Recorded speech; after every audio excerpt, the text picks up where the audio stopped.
Hello, everybody, and welcome to Written in Blood. My name is John, and today I'm going to be doing a review of Psycho by Robert Bloch.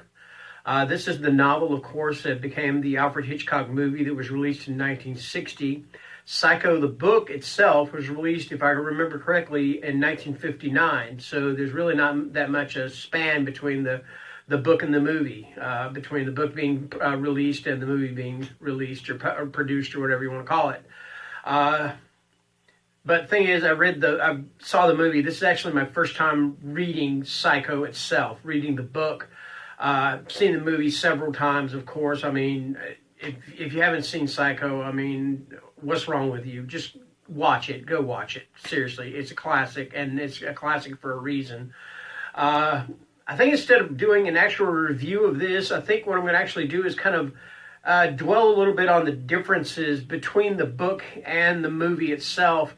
And there's not a lot, but some of them are still kind of significant in the first place. The first thing being is Norman himself. Now, Norman, of course, was played by Anthony Perkins in the movie. Excuse me. And, of course, Anthony Perkins he's pretty thin guy, slender, whatever you want to call it, say. Norman Bates in the book, for lack of a better word, he's fat. Okay, I mean, that's just it. He is fat. He's bespectacled. He wears glasses. And so there's that. Marion Crane, Janet Leigh's character in the movie, like I said, she's named Marion in the movie. In this, she is Mary Crane. There's no indication that she's Marion at all. I know that's kind of insignificant. It doesn't really matter, but hey, it's a difference. So there you go. Also, you get a little bit more into Norman's relationship with his mother. And this is stuff they couldn't really put in a movie back then. They couldn't really talk about stuff like this. But, I mean, in the movie, he's just represented as basically being a mama's boy. And also the same thing goes for the TV series that was on a few years ago with Freddie Highmore and Vera Farmiga.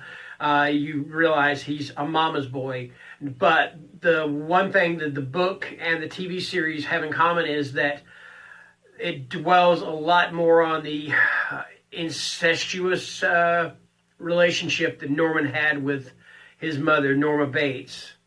And it also deals with a relationship that she had with this man named Considine, and how that shaped Norman's psyche, so to speak. So there's that. Also, the other thing, and I'm going to be giving the ending away. You already know the ending of it, so it's not a spoiler alert. So if you remember in the movie, you had the psychiatrist that pretty much broke down the whole movie, told you exactly what was going on with Norman, what was happening in his head and everything. Okay, in the book, you don't have that. You do have it, but you don't have the psychiatrist telling you all this stuff. Instead, you have Sam Loomis, who is, of course, was the boyfriend of Marion Crane, or Mary Crane, if you will say. He's the one that is breaking all this down, and he's telling second person, I guess you could say, to Lila Crane. I believe also another difference with the book is that Lila, she seemed to be about the same age, if not older, in the movie than Marion or Mary. And in the book, she's described as the kid's sister, the little sister.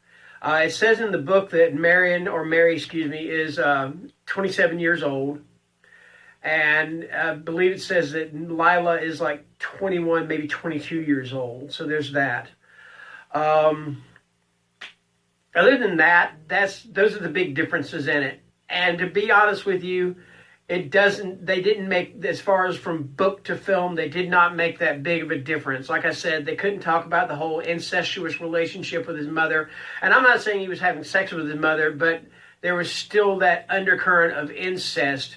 And you also find out that Norman has a interest in things occult, in occultism, in things...